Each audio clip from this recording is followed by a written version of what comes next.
minha opinião, a reforma do Congresso me preocupa muito. Bastidores do Poder. Muito bom dia para você que está na Band+. Estamos começando com Bastidores do Poder e hoje nós vamos falar sobre democracia. Um país que viveu uma ditadura e depois conseguimos eleger alguns presidentes, dois deles foram impeachmentados ou empinchados, como a gente brinca por aí, né? Só que agora nós vivemos em toda a mesa de bar, nas famílias, todo mundo está falando, a democracia brasileira, ela está correndo risco. Temos uma possibilidade de termos aí uma ditadura novamente no Brasil? E quem vai responder isso para a gente é a cientista política, a Bruna Lima, que já está conosco. Bom dia, Bruna, bem-vinda ao Bastidores do Poder. Bom dia, muito obrigada pelo convite. Pois é, a primeira pergunta que eu faço para você, primeiro, o que caracteriza, né, uma democracia e se o Brasil corre risco de termos aí uma cassação, vamos assim dizer, da democracia? Bom, uma das características principais é a participação popular e a soberania do povo, né? Quando a gente tem esse risco da não participação popular, do não respeito ao voto, da desqualificação das instituições, a gente vê que a democracia ela está fragilizada. Então, a gente tem que prestar muita atenção nessas características e perceber quando existe uma certa fragilização delas. Agora, o que a gente percebe é assim, o Brasil nós vivemos a ditadura militar, depois nós tivemos a redemocratização, primeiro nós tivemos a eleição indireta, escolha de presidente, depois nós tivemos o povo, né, voltando para as urnas e escolhendo o seu candidato e até no início do governo, do mandato do Bolsonaro, a gente sempre falava assim, não, as instituições no Brasil, elas são fortes. Mas muitas vezes a gente fala do que corrói a democracia nos seus meandros, né? Como que nós chegamos a que chegamos hoje, discutindo hoje se a democracia no Brasil é forte ou não, se as instituições são fortes ou não. E, basicamente, nós estamos tendo uma guerra entre o principal chefe, né, o presidente da República, com o Tribunal Superior, o Supremo Tribunal Federal. Há uma guerra colocada, uma eleição sendo colocada, o sistema eleitoral sendo colocado em xeque. Como que nós chegamos a essa situação, Bruna? Bom, o que a gente vivencia hoje é algo muito crítico, né? É muito complicado. E como eu disse, né, sobre a democracia, uma das características é quando a gente tem instituições fortes.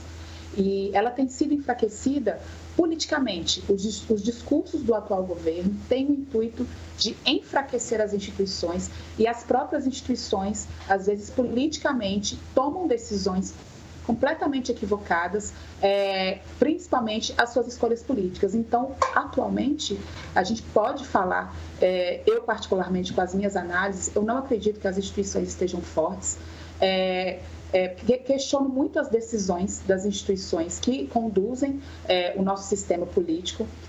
E o Bolsonaro, a forma como o governo Bolsonaro, e principalmente o Bolsonaro, tem conduzido seus discursos, tem nos mostrado como são frágeis as instituições, porque a cada discurso sobre questionamento do STF, do STJ e outras instituições, mostram como está escancarado, né? Porque eles não conseguem responder e se firmarem diante desses discursos desqualificados, né? A gente vê diversas pessoas, cidadãos e cidadãs, comprando esse discurso do Bolsonaro, que as instituições não têm cumprido o seu papel. E a gente também percebe esse enfraquecimento quando existe questionamento sobre as decisões, né? A gente viu, por exemplo, os julgamentos do ex-presidente Lula, que ele foi muito longo, com diversas controvérsias, e a gente até hoje não consegue entender como que chegaram à conclusão anterior e como que conseguiram voltar e agora absolver, né? Retirar todos aqueles processos do caso do Lula. Então, isso também é um exemplo. Por que as instituições elas vão e voltam em suas decisões, sendo que isso é justamente uma das características do seu enfraquecimento? Então, a gente tem que pensar seriamente como que as instituições querem conduzir o Brasil, porque é isso, não basta ter um governo sólido, não basta ter o nosso sistema político, o nosso sistema eleitoral consolidado. Se as instituições não conseguem conseguem se firmar, manter a sua palavra ou seguir politicamente uma coerência, fica muito complicado da gente conseguir ter uma democracia consolidada. Ô, Bruna, a gente está tendo a defesa da democracia hoje está na ordem do dia, né? Está todo mundo falando disso. Tem uma carta da USP, lá da Faculdade do Largo São Francisco, em defesa da democracia e tudo mais. Tem uma carta da Fiesp em defesa da democracia. Tem uma carta dos advogados de direita em defesa da democracia. Tem até uma cartinha do Bolsonaro que ele publicou ironicamente nas redes sociais, dizendo: eu sou defensor da democracia, ponto final. Certo? Todos os atores políticos, direita, esquerda, centro, Fiesp e tudo mais, está todo mundo defendendo a democracia. Se todos os atores da cena política estão defendendo a democracia, por que a democracia está correndo risco, então? Certo? Se todos eles são a favor da democracia, que contradição é essa que nós estamos vivendo hoje? Bom, acho que a gente tem que voltar um pouco em 2016, quando a gente teve um processo de impeachment com vários lados, né, com várias opiniões. Ali a gente percebeu muitas fragilidades, né, sobre a democracia. E a partir disso, né, a gente teve alguns problemas com a democracia, com questões de notícias falsas, e isso fragilizou muito. E a gente teve a eleição de 2018 do Bolsonaro, que foi regada de notícias falsas, que foi regada de muitas controvérsias, né? Então, a gente tem que pensar quem estava naquele momento apoiando o Bolsonaro, quem estava naquele momento realmente querendo questionar o que estava acontecendo e preocupado com a democracia. Sabe, eu acho super importante, eu acredito que seja super importante esses apoios à democracia. Mas quem lá atrás, quando a democracia estava totalmente fragilizada, quando a gente teve um processo eleitoral totalmente questionado pelas notícias falsas, né, devido às notícias falsas, por um impeachment muito questionado, onde essas organizações estavam? Agora, que bom que elas queiram proteger a democracia e estejam preocupados com a democracia. Mas qual que é o histórico dessas organizações? O agronegócio, os advogados de direita, enfim, todas essas organizações. É importante a gente questionar isso. E eu acredito sim que a democracia esteja fragilizada. A gente pode perceber pelos discursos do Bolsonaro. A todo momento, ele questiona a urna eletrônica, a todo momento, ele desqualifica todo o processo eleitoral. Ele questiona a própria eleição que ele ganhou. E isso é um discurso muito alinhado com Trump. A gente não pode esquecer o que aconteceu em Capitólio. E foi exatamente na mesma linha, questionando as eleições, questionando o processo eleitoral e incitando as pessoas de irem às ruas para fazerem violência. Então, eu acredito que a democracia esteja fragilizada disso. Fico muito satisfeita das organizações de direita e de esquerda demonstrando a sua preocupação com a democracia, mas a gente precisa pensar, quando a democracia estava ainda mais fragilizada, onde essas organizações estavam, mas que agora a gente esteja organizado, alinhados, para de fato proteger a democracia, para que a gente tenha eleições com processo totalmente transparentes e sem violência, que é o mais importante. Agora, Bruna, quando você pega, por exemplo, as cartas, você tem a Carta aos Brasileiros, do pessoal da USP, você tem a carta, né, o manifesto, na verdade, da Fiesp, junto com a FEBRABAN, que inclusive está tendo um encontro, né, dos presidenciáveis, e esses presidenciáveis estão assinando essa carta, convite. Inclusive a conversa hoje, dessa semana, foi de que o Bolsonaro cancelou a ida dele na Fiesp, justamente para poder não assinar essa carta. Obviamente tudo isso é extraoficial, não foi oficializado. Mas quando você tem também dos advogados de direito apresentando também a Carta em Defesa da Democracia. Quando eu tenho 3 movimentos, porque a do Bolsonaro, eu acho mais que é uma piada que ele fez, né? Quando você tem 3 cartas, né, em defesa dessa democracia, não demonstra que o nosso país está extremamente dividido, porque o lógico seria estar todo mundo no mesmo propósito, como nós tivemos a direta já, onde você teve vários partidos de ideologias diferentes que subiram no mesmo palanque numa única defesa, né? Só que desta vez nós estamos divididos. Isso não mostra que o nosso país está dividido e que, né, para buscar uma democracia, mas a democracia, qual democracia? É essa a minha pergunta, né? E que visão que eles estão defendendo? Bom, a gente entende que uma sociedade ela não tem só o lado da esquerda política. É interessante ter diversos lados, né? E eu entendo que existe um respeito político entre esses lados políticos, direita, centro, centro-esquerda e esquerda. A diferença é qual é a direita ou qual é o lado político que tem interesse, que tem um projeto político em fragilizar a democracia para se permanecer no poder.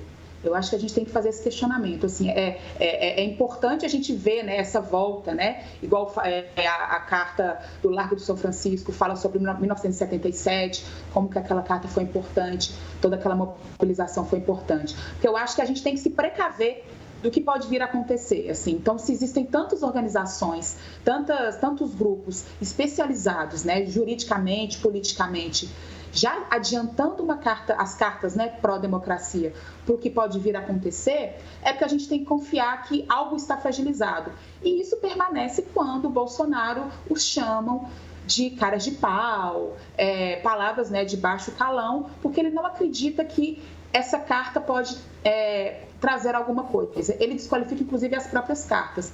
Então, quando o próprio governo Bolsonaro, o próprio Bolsonaro, no caso, ele não leva em consideração cartas pró-democracia, é porque ele não acredita, né, que tem a necessidade da democracia. Eu acredito nisso. Ele fala que democracia é o que ele faz no cotidiano. Eu acho que não é isso que a gente tem visto na sociedade, né? A democracia, ao meu ver, também inclui um projeto político sobre saúde, sobre educação, sobre alimentação. E a gente está numa profunda crise no nosso país nos últimos 2 anos por conta de uma pandemia, por conta de negacionismo, por conta de descrédito a vacinas. Então, eu acho super importante essas organizações estarem alertas, porque, pelo visto, o Bolsonaro, ele não se importa, ele desqualifica e chama essas organizações de cara de pau. Bruna, eu concordo plenamente com tudo isso que você disse com relação ao governo Bolsonaro. Ele tem atuado, todas as atuações dele não são nada discretas, né, em favor até de ditadores, etc. e tal. E creio sim que a ditadura corre risco com ele no poder, certo? Mas quando a gente teve aí no governo do PT, os 14 anos de governo petista, houve um namoro constante com ditaduras de esquerda do mundo inteiro, certo? No Oriente Médio, o Gaddafi esteve aqui, foi chamado de meu líder pelo Lula, ditaduras africanas que tiveram dívidas perdoadas com o Brasil, certo? A própria Cuba, né, que teve uma participação constante no governo brasileiro, a Nicarágua e a Venezuela, todos esses governos são ditaduras de esquerda e foram bajulados assim, pelo governo brasileiro, certo? Nessa época também, a nossa democracia estava correndo um certo risco, certo? E essas entidades todas estavam mais ou menos caladas. Você acha que eles só se manifestam numa hora em que aparece um cara de direita colocando a democracia em risco? Ou se aparecer alguém de esquerda, próximo governo que pode ser de esquerda, se colocar em risco a ditadura, essas entidades vão levantar a voz também? Olha, a gente tem que pensar também que tem a ideia de que a esquerda ela não erra, né? Ela não faz os seus acordos. Tá bom. E os governos de esquerda também fazem os seus acordos. Esses acordos não necessariamente são o que a militância da esquerda, que essas pessoas gostariam. Existiu e vai existir todos esses acordos, essas comunicações, esses acordos políticos, né? Então, é algo que a gente tem que criticar, é algo que a gente tem que pensar. Por que a gente vai flertar com determinados governos?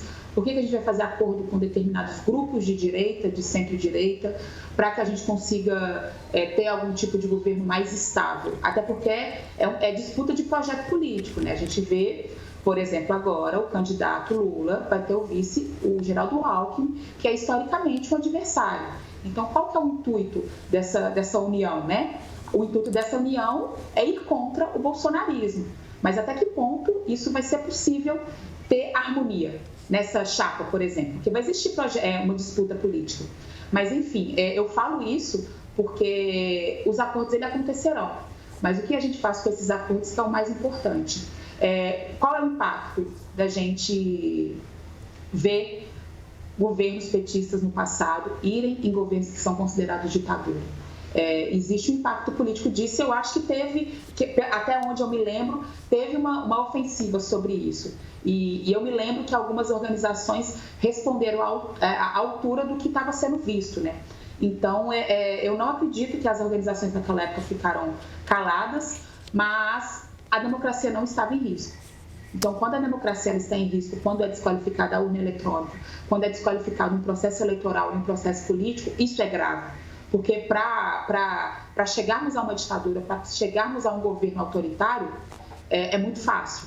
Quando a gente começa a questionar as urnas eletrônicas, os processos eleitorais.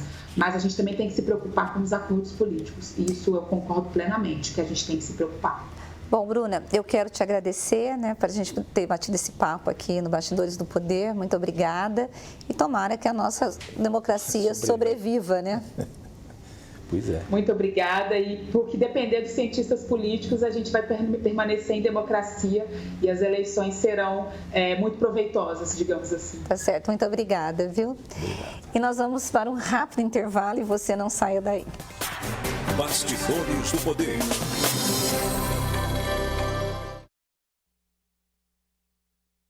Bastidores do Poder.